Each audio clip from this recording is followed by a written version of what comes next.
ನಂಬಿಕೆ ನಾವು ಕೂಲಿ ಮಾಡೋದು ಇಲ್ಲ ನಾವು ಅಲ್ವಾ? ನಿಮ್ಗೆ ಹಂಗೇನಾರ ಇದ್ರೆ ಏನು ಕೊಡಬೇಕು ಅಂತಂದು ಅರ್ಧ ಮೊದಲು ಕೊಡಿ, ಇನ್ನು ಅರ್ಧ ನೀವು ಆದಮೇಲೆ ಕೊಡಿ. ಎಲ್ಲೂ ಹೋಗ್ಬಿಡುದಿಲ್ಲ, ನಾವೆಲ್ಲ ಮಾಡ್ತೀವಿ.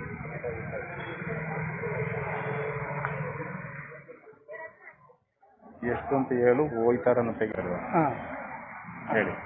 30,000 ಕೊಡ್ಬೇಕು. ಆಯಿತು, ನೀವು 3 ಕೊಡಿ. ನಿಮ್ಮ ಕೈಲಾದರೆ ಇನ್ನೊಂದು ಸೇರಿಸಿದ್ರೆ ಅಷ್ಟೇ ಸರಿ. ಸರಿನಾ? ಆಮೇಲೆ ಏನು ಅಂದರೆ ಆದಮೇಲೆ ಕೊಡಿ. ಆದ್ಮೇಲೆ ಕೊಡ್ತೀವಿ. ಯಾಕೆಂದ್ರೆ ಇವೆಲ್ಲ ಅವ್ರ ತಿಸ್ಕೊಂಡು ಅವರೇ ತಿನ್ನೋದು ನಮ್ಗೆ ಈಗ ಹಂಗೆ ಆಗಿದ್ದು ನಮಗೂ ತಿಕ್ಕೊಳ್ಳೋರು ಇವ್ರು ಹೇಳ್ಬಿಟ್ಟು ಹಿಂಗೆ ಕೇಳ್ರಿ, ಅವ್ರ ತಿಕ್ಕೊಬಿಟ್ಟು 5 ಅವ್ರು ಮಾಡಿಕೊಳ್ಳೋದು ನಾವು ಕೂಲಿ ಮಾಡೋರಲ್ವಾ, ಅದಕ್ಕೋಸ್ಕರ ನೋಡಿ ಈಗ ಯಾರೇ ಕೆಲಸ. ಸರಿ, ನೀವು ಪ್ರೀತಿಯಿಂದ ಕರೆಕ್ಟಾಗಿ ಮಾತಾಡ್ಕೊಳ್ಳಿ. ನಾನು ಬೇರೆ ಥರ ನಿಮ್ಗೆ ಇನ್ನೊಂದು ಒಳ್ಳೇದು ಮಾಡ್ತೀನಿ.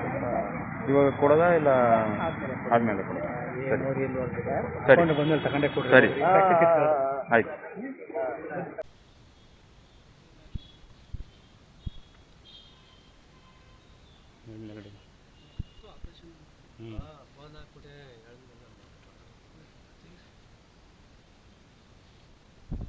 ಅಲ್ಲೇ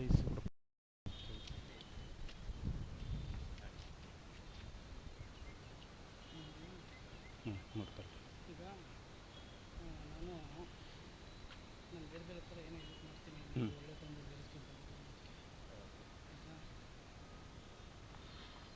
ನಾನು ಫೋನ್ ಮಾಡ್ತೀನಲ್ಲ, ನಾನು ಏನು ಫೋನ್ ಮಾಡಿದ್ದು ನೆಕ್ಸ್ಟ್ ಮಾಡಿ. ಈಗ ಇವ್ರ ನಂಬರ್ ಯಾವುದೇ ಅವ್ರ ಮಗಳೂ ಸರಿಯಾಗಿ ನಂಬರ್ ಇಲ್ಲ ನಮ್ಮ ಮಗಳ ಈಗ ರಾಮಣ್ಣ ನಿಮ್ಮದೇ ಕೊಟ್ಬಿಡಿ, ನಮ್ಮ ಮಾಡೋದು ಬೇಡ, ಮನೆಗೆ ಮಾಡು, ಮನೆಗೆ ಮಗಳಿಗೆ ಕೊಡು. ಅಲ್ಲಿ ಕೆಲಸ ಈಗ ಒಂದು ಕೆಲಸ ಇವ್ರಿಗೆ ಇನ್ನೊಂದು ಬೇಸಿಕ್. ಈಗ ನಿಮ್ಮ ಮಿಸ್ಗೆ ಸಪ್ರೇಟು, ನಿಮ್ಮಿಬ್ಬರು ಅನುಕೂಲ. ನಿಮಗೆ ಇನ್ನೊಂದು ಏನೋ ಒಂದು ಅಮೌಂಟ್ ಕೊಡ್ತೀನಿ ಅಂತೀನಿ, ಅದಕ್ಕೆ ಎಷ್ಟು ಕೊಡ್ತೀಯ? ಏನೋ ಮಾಡಿ. ಸರಿ, ನಮ್ಮ ಊರು ಮುಂಚೆನೇ ಅದು ಆಮೇಲೆ ಅದು ಅವರು ಯಾವುದು ಅದ್ರ ಮೇಲೆ ಹೇಳ್ಬಿಟ್ಟು ಮಾಡ್ತಾರೆ. ನೀವು ಈಗಲೇ ಎಲ್ಲ ಇಷ್ಟಿಷ್ಟೇ ಕೊಡು ಅಂತ ಹೇಳಾರ, ಅದು ಯಾವ್ದು ಇರ್ತದೆ ಅದ್ರ ಮೇಲೆ. ಬಿಡಿ, ಸಾಯಂಕಾಲ ಹೇಳ್ತೀನಿ ನಾನು. ಸರಿ.